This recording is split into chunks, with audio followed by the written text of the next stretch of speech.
कहानी। एक शांत गांव में जहां हरे भरे खेत और पुराने घर थे, दो प्यारी बहनें रहती थीं, सोफी और रिया। सोफी बड़ी थी, शांत और समझदार, जबकि रिया छोटी थी, चंचल और जिज्ञासु।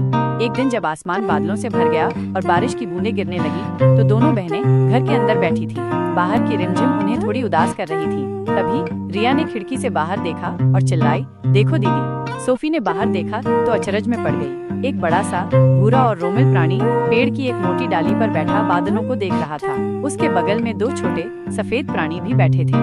ये कौन है? रिया ने फुसफुसाया। मुझे नहीं पता, सोफी ने कहा, लेकिन ये बहुत शांत और प्यारा लग रहा है। अचानक बड़े प्राणी ने अपनी बड़ी बड़ी आंखें खोली और उनकी ओर देखा।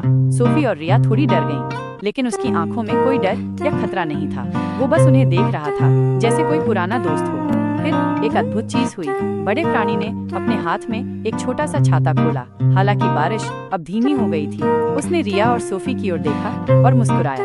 उसकी मुस्कान इतनी प्यारी थी कि दोनों बहनों का डर गायब हो गया। उस दिन के बाद सोफी और रिया ने उस रहस्यमय प्राणी को कई बार देखा। कभी वो पेड़ पर बैठा होता, कभी खेतों के बीच घूमता और कभी रात के चांदनी में उड़ता। उन्होंने उसे टोटोरो नाम दिया। टोटोरो उनका गुप्त दोस्त बन गया, जो उन्हें प्रकृति की सुंदरता और शांति का अनुभव कराता था। एक रात जब रिया खो गई और सोफी बहुत परेशान थी, तो टोटोरो उनकी मदद करने आया। उसने एक बड़ी सी बिल्ली बस बुलाई जो उन्हें रिया तक ले गई। उस रात सोफी और रिया ने जाना कि टोटोरो सिर्फ एक काल्पनिक दोस्त नहीं, बल्कि एक जादुई संरक्षक भी है जो हमेशा उनके साथ है। और इस तरह गांव की दो छोटी बहनों और एक रहस्यमय वन देवता की ये प्यारी सी कहानी हमेशा उनके दिलों में बसी रही।